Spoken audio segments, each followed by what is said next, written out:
इमरान खान का अगला मैदान मर्दान। जुमेरात को तख्त भाई रेलवे स्टेशन पर जलसा होगा।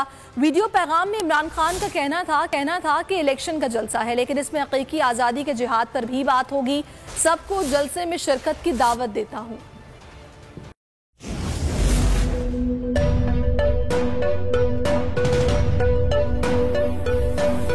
यहाँ सबको सिर्फ 1 मिनट मिलेगा। And your time starts now.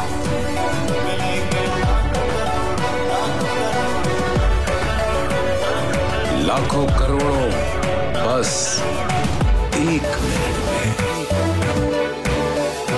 तो जीतो 1 मिनट में, जीतो 1 मिनट में, जीतो 1 मिनट में, जीतो 1 मिनट में।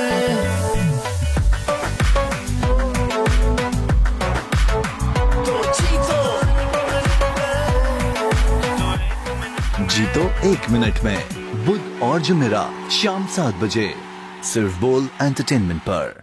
सबसे ज्यादा व्यूज, सबसे ज्यादा रील्स और सबसे ज्यादा रेटिंग के साथ बोल अब भी नंबर 1 पोजीशन पर बरकरार।